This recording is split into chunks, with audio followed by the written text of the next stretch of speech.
But reporters are reporters, not movie directors, which means the tricks they employ, the use of crappy emotive shots and evocative monochrome, sinister reconstructions and shitty moody lighting, is the stuff of terrible films. The predator would strike at night.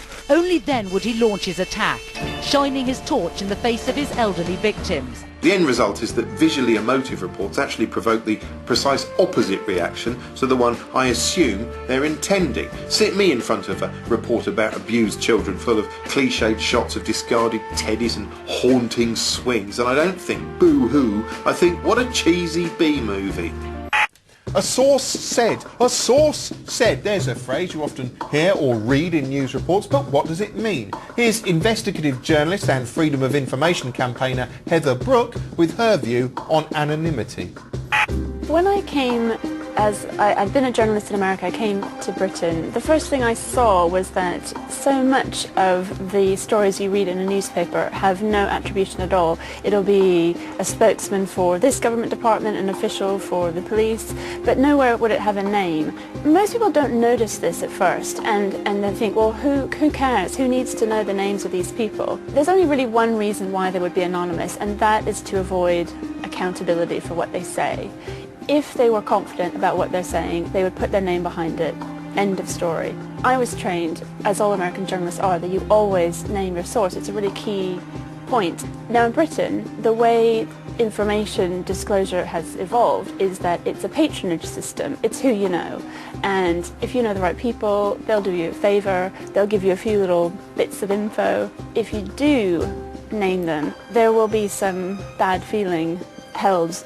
If you were a parliamentary lobby correspondent, for example, you'd quickly find that people would stop speaking to you. The danger is that because they know their name is not going to be linked with that statement, there's a temptation to bend the truth, to misrepresent the truth, sometimes to just outright lie. Probably the best known example is John Charles de Menezes, the Brazilian electrician who was shot to death in Stockwell Tube. The first thing that happened was some anonymous police spokesman realised it was a mistake. But what they did was they started to run a lot of erroneous information. They were sort of casting this aura of suspicion around him, saying that he was wearing this big puffy jacket, that he'd vaulted the barriers. They also said that the police had identified themselves and they told him to stop, and he'd ignored them and he'd run through and got on this tube carriage. They followed him into the station, told him to stop, and when he ran inside a tube carriage, they opened fire. When they finally had the public inquiry and all these statements were looked into, all those statements were totally false. They were, in fact, lies. Today's report into whether the police lied about the shooting found that Scotland Yard did mislead the public. Because we never knew by name who had issued these statements, there was nobody that we as the public could go back to and say, who do we call to account? Forest Gate, another example. Again, it was a botched operation that took up, an entire street with dozens of police officers. They arrested these two men. One of them got shot in the scuffle. Then the smearing started to come into the public domain. There was accusations about how they'd been involved in terrorist activity. One of the brothers of the suspects who'd been out at a protest pictured next to a man wearing a sort of mock suicide belt. And obviously the implication is these are the kind of people we're dealing with. Out of nowhere came this really bizarre accusation that one of the brothers had accessed child pornography. A computer seized then was examined and allegedly contained photographs of child abuse downloaded from the internet.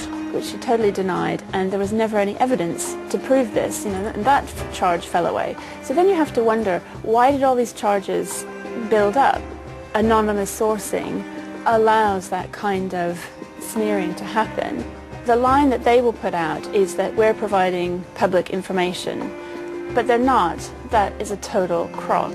What they are providing is information control, which is completely the opposite of information sharing. As soon as these official spokespeople are named, they're individually accountable, and very often they have to resign. I mean, people think the British press are these, jackals, but the way they just roll over and accept it as if it's fact, as if it's like the word of God has come down and said, this is the way it is. But it isn't a fact, it's what somebody in authority has said, and that's what the public need to know. This is what somebody in authority, preferably named, has told us.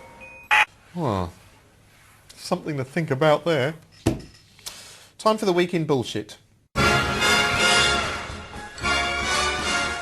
Society, and as humanoid David Cameron highlights the value of parenting over the value of paupers having money, noted sociologists Dappy and Fazer from N-Dubs plant their buttocks on the This Week sofa to discuss their views on parenting with Andrew Neil, Abbott and Portillo in a thrilling studio debate.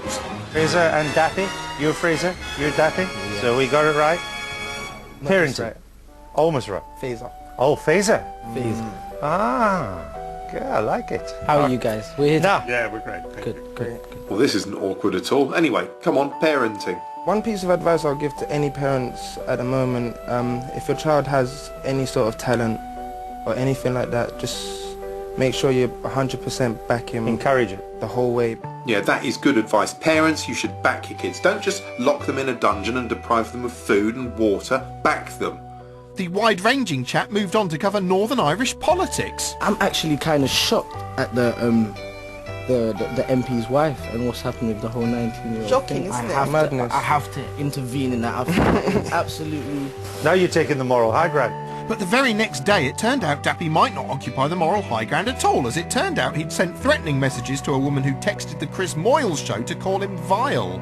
As if the poor woman hadn't already suffered enough listening to Chris Moyles. This was ironic, since N-Dubs recently got plenty of coverage for fronting a government anti-bullying campaign. Still, if Dappy gets annoyed at being called vile in a text message, imagine how disrespected he'd feel if we put his photo on the screen and called him a 2-foot prancing mosquito-voiced little titamaboo in a baby's hat and a nincompoop and a twerp and a twit and an oaf and a git and a... Royalty! And as Owlman tours New Zealand, 5 News excitedly captures jubilant scenes of him meeting people's offspring. She met Prince William and he said how pretty she was, but he said he couldn't kiss her because of royal protocols. Maybe you just didn't fancy her. But it wasn't all fun, as he suffered a minor injury while playing with some kiddie winks. Somebody threw a ball and it hit him, didn't it? Yeah. Me. Was that you? What happened? Oh, I hit him in the nuts. Oh, well, there goes the Windsor dynasty. Health. Health is a reliable source of filler because it affects literally every body, and each week there's something new that will kill you. Yeah, try and stay calm, because what you're doing now could kill you, according to this sobering CBS News report about a man who suffered a heart attack after years of TV viewing. With every hour of television watched, there was an 18% increased chance of dying from heart disease. So every hour counts. That's something to think about next time you're watching Waterloo Road. So, 90 seconds of valuable news time filled, and what have we learned? Well, we've learned that laziness is bad for you, and that if you want to survive, you're going to have to spend the rest of your life, like Captain Cardiac here, desperately paddling away on a fitness machine, like a rat in a lab, repeatedly hitting a pedal for vitamins and air.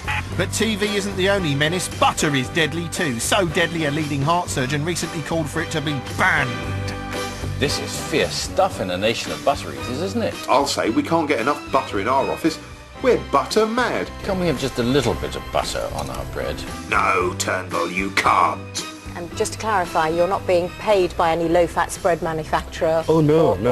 This is just my passion. What, you've got a passion for banning butter? But while the doctor isn't receiving payment from any low-fat spread manufacturers, KTB, the whizzy website-owning PR company which brought his comments to the media's attention in the first place, is. Namely, it receives payment from Unilever, manufacturers of Flora, and I can't believe it's not butter. On quiet days when newsrooms are in urgent need of off-the-shelf pre-packaged content, it's easy for PR companies to gently nudge stories involving their clients into the public sphere. Controversial stuff. Very interesting. Oh, when I watch health coverage like this, I can't believe it's not better. Animals. Animals are almost as funny as foreigners. They're definitely cuter, which is why we cry when we run them over, which isn't the case with, say, Italians. Chihuahuas are often the dog of choice for celebs who want a handbag-sized hound. Which sounds like justification enough to send the incisive and brilliant Peter Lane to look at a small dog. How small is she, Pete? Lulu and a tin of beans. Lulu and a cup. Lulu and the TV remote control. Well, I hope this is the start of a 2-hour dog size comparison special. And if you're struggling to picture Lulu's weight, she's exactly the same as this bag of pasta. The unseemly war of words between Conan O'Brien and Jay Leno may have sparked interest in the US media of late, but one man who'll be distinctly unimpressed, whatever the outcome, is our American correspondent and drunk Doug Stanhope, who's coming up now.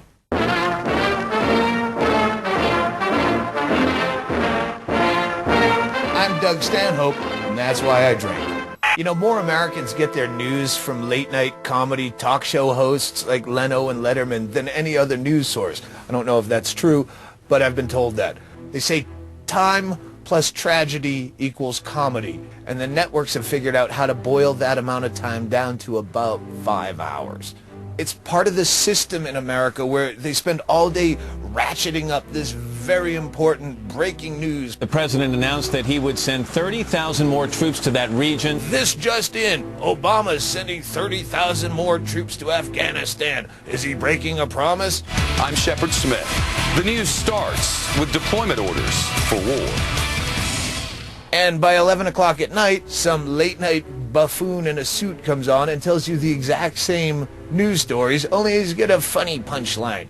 Hey, the Today Show was live from Afghanistan this morning. It went head-to-head with Afghanistan's #1 morning show, Good Morning and Death to America. Thank you. Thank you.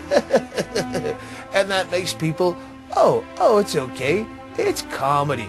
We'll just go to bed. Who cares if our kids are dying? Because he made it funny. I think that's why I've always hated that current events observational comedy, because there's no bloodlust in it. There's no rage. They just notice and move on. Roman Polanski is out of prison. He's under house arrest in his Swiss chalet. You know, I saw something at his chalet I thought was really disturbing. Show the footage here. This is his actual chalet. Months he's been locked up in a Zurich jail, and then when the Swiss court said if he posted $4.5 million... Look at the sign, kids stay free. Hey, have you heard this in the news?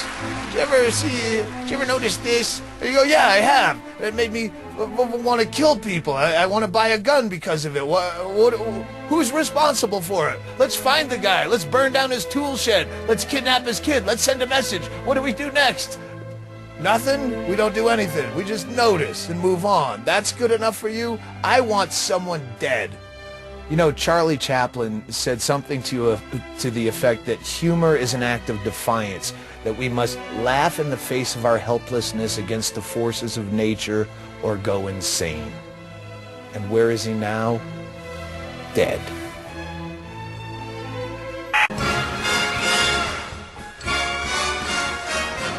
Music! And Sky News' Jeremy Thompson shows off his cool street lingo during a live discussion about Susan Boyle's glaring lack of a Brits nomination. She, in a way, has been dissed by this. I love you, Jeremy Thompson.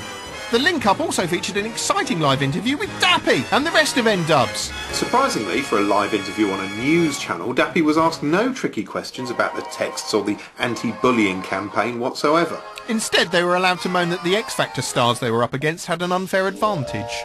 Do you think they'll get a bigger vote, or do you think... They've had 16 million viewers for 6 weeks every day, so yeah. Of course they're going to get more of a vote. Yeah, but come on, at least 30 people will have seen Dappy and Fraser's parenting tips on This Week. Stern anchorman Jeremy Thompson even wished N-Dubs well, sort of.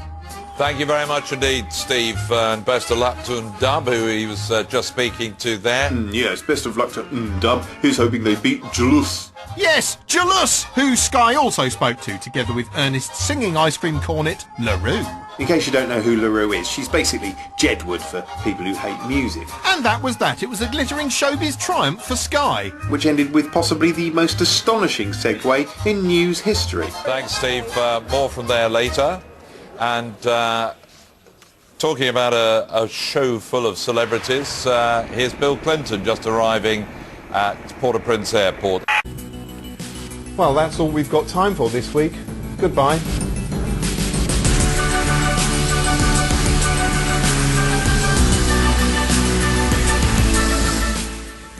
And the TV moment we've all been waiting for will be finally upon us tomorrow evening. The long-awaited Season 3 of Mad Men kicks off with a delicious double bill at 10. Stay with us here on BBC4 Now, though, as we're off to Nerdstock next.